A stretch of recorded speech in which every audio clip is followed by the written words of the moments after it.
Everyone, आज की इस वीडियो में बात करेंगे RRB NTPC inter level recruitment 2025 के बारे में। रेलवे ने एनटीपीसी का फिर से वैकेंसी जारी कर दिया है। चलिए बात करते हैं।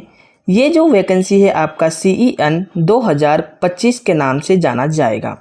चलिए बात करते हैं इस वैकेंसी में आपके लिए कौन कौन एलिजिबल हैं, कितनी वैकेंसीज हैं और सारी के सारी डिटेल देखते हैं। सबसे पहले बात करते हैं कितनी वैकेंसीज हैं। अगर आप वैकेंसीज की बात करें तो वैकेंसीज टोटल 3058 वैकेंसीज देखने को मिल रही है, जो कि काफ़ी बड़ी संख्या में वैकेंसीज हैं। एक मैसिव अपॉर्चुनिटी है सेंट्रल गवर्नमेंट में जॉब पाने का। अगर आपका भी सपना है रेलवेज में सर्व करने का तो आप इस वैकेंसी में ज़रूर अप्लाई करें। अब देखते हैं एलिजिबिलिटी क्या होने वाली है। अगर आप आर यू एलिजिबल, सबसे पहले देखते हैं एज लिमिट। अगर आपकी एज मिनिमम 18 साल है और मैक्सिमम 30 ईयर्स है तो आप इस पोस्ट के लिए अप्लाई कर सकते हैं।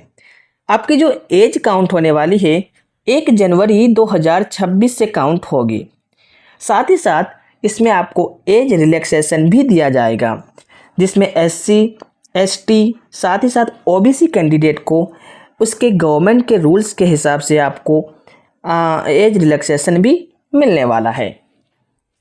चलिए देखते हैं the best part is fee refund. यानी अगर आप इस पोस्ट के लिए इस वैकेंसी में अप्लाई करते हैं तो आपका 90% से ज़्यादा फीस आपका रिफ़ंड हो जाने वाला है। यानी आप इस वैकेंसी में समझ लीजिए फ्री ऑफ कॉस्ट अप्लाई कर रहे हैं, क्योंकि 90% फ़ी तो आपका रिफ़ंड हो जाएगा। जब आप CBT 1 का अपना एग्ज़ाम दे देंगे, आपके 90% फ़ीस आपका बैंक अकाउंट में वापस भेज दिया जाएगा। तो ये काफ़ी अच्छी बात है। कोई भी ऐसी वैकेंसी नहीं है जो फ़ीस रिफ़ंड कर देती है। चलिए देखते हैं एप्लीकेशन फ़ीस कितना लगने वाला है। अगर आप जनरल कैटेगरी हैं, OBC हैं या EWS हैं तो आपके लिए फ़ीस लगने वाले हैं 500 रुपीज़। लेकिन इसकी खास बात यह है कि आपका 400 रुपीज़ जो है वो रिफ़ंड कर दिया जाएगा आफ्टर CBT 1 एग्जामिनेशन। यानी जैसे ही CBT 1 का एग्ज़ाम हो जाएगा आपके 400 रुपीज़ आपके बैंक अकाउंट में डेबिट कर दिए जाएंगे। तो ये काफ़ी अच्छी बात है। उसी तरह SC, ST और OBC के लिए तो और भी काफ़ी खुशी की बात है, क्योंकि उनको फ़ीस लगने वाला है सिर्फ 250 रुपये। और ये 250 रुपये भी आपका CBT 1 एग्जामिनेशन के बाद रिफ़ंड कर दिया जाएगा। यानी आप फ्री ऑफ कॉस्ट एग्ज़ाम देने वाले हैं और एक रेलवे में सरकारी नौकरी पाने वाले हैं।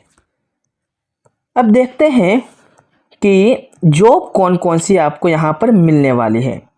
अगर जॉब की बात करें तो इसमें आपको मेनली 2 तरह के जॉब देखने को मिलते हैं। किस तरह के जॉब देखने को मिलते हैं, चलिए बात करते हैं आगे। पहली जॉब है नॉन टाइपिंग पोस्ट।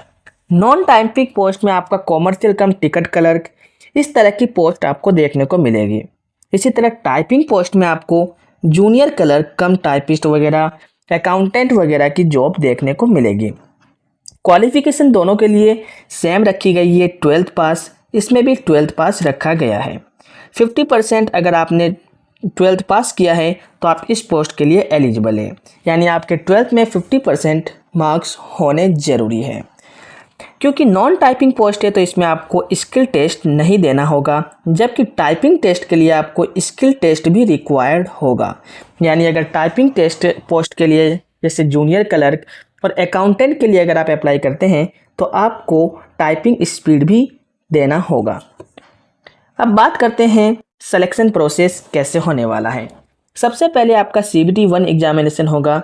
ये एक बिल्कुल स्क्रीनिंग टेस्ट होगा, यानी ज़्यादा से ज़्यादा बच्चों को छांटना है इसमें। इसका मार्क्स आपका मेरिट में नहीं जुड़ने वाला। तो ये आपका CBT 1 एग्जामिनेशन होगा। उसके बाद CBT 2 एग्जामिनेशन होने वाला है।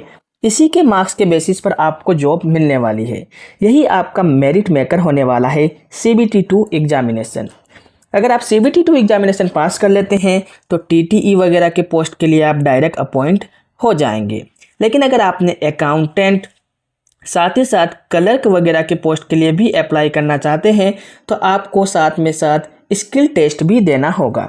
और ये स्किल टेस्ट सिर्फ क्वालिफाइंग है, आपको सिर्फ क्वालिफाई करना है और आपके मेरिट के आधार पर CBT 2 के मार्क्स के आधार पर आपको जॉब दे दिया जाएगा। तो ये है सिलेक्शन प्रोसेस। 2 स्टेज है TTE वगैरह के लिए, और क्लर्क और जिसमें टाइपिंग टेस्ट है उसके लिए 3 स्टेजेस है और आप जॉब पा सकते हैं। तो आफ्टर एग्ज़ाम आपका डॉक्यूमेंट वेरिफिकेशन होने वाला है। डॉक्यूमेंट वेरिफिकेशन में आपको अपने ओरिजिनल डॉक्यूमेंट्स लेके जाने हैं। जो भी शॉर्ट लिस्टेड होंगे उसको फिर आगे मेडिकल एग्जामिनेशन के लिए भी भेज दिया जाएगा।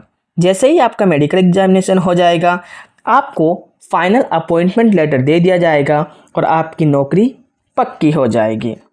तो इस तरह से अब देखते हैं कि कौन कौन से डेट्स हैं। तो अप्लाई स्टार्टिंग डेट की अगर बात करें तो 28 अक्टूबर 2025 से अप्लाई होना स्टार्ट हो चुका है। इसकी लास्ट डेट की बात करें तो 27 नवंबर 2025 इसका लास्ट डेट रखा गया है।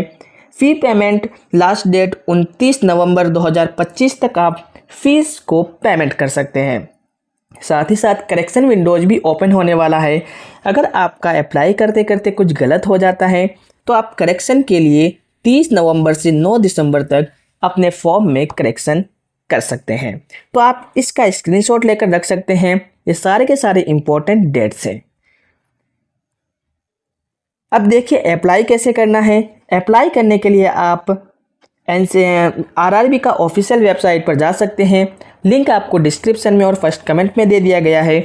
वहां से जाकर आप लिंक पर क्लिक कर डायरेक्ट अप्लाई कर सकते हैं। याद रखने की बात यह है कि डेडलाइन जो डेट है 27 नवंबर 2025 है। तो इससे पहले आप अपना फॉर्म अप्लाई करने की कोशिश करें। तो ये थी complete RRB NTPC 12th level का वैकेंसी के बारे में। मैंने सोचा क्यों ना सभी बच्चों को अवेयर कर दिया जाए इस वैकेंसी से, क्योंकि कई सारे बच्चे वैकेंसी आते हुए छूट जाती है उनके हाथों से। तो आप इसके लिए ज़रूर अप्लाई करें। इसका लिंक मैंने डिस्क्रिप्शन में दे दिया है। तो ऑल द बेस्ट, प्रिपेयर कीजिए। जो भी क्वेश्चंस है, जो भी सवाल आपके दिमाग में आ रहे हैं, कमेंट सेक्शन आपके लिए ओपन है। कमेंट में आप जो मन आए वो कमेंट कर सकते हैं, अपना सवाल पूछ सकते हैं, उसका जवाब आपको 100% मिलेगा। तो ऑल द बेस्ट, फिर मिलते हैं एक नए टॉपिक के साथ नई वीडियो में। तब तक के लिए जय हिंद, टेक केयर, खुदा हाफिज एंड बाय बाय।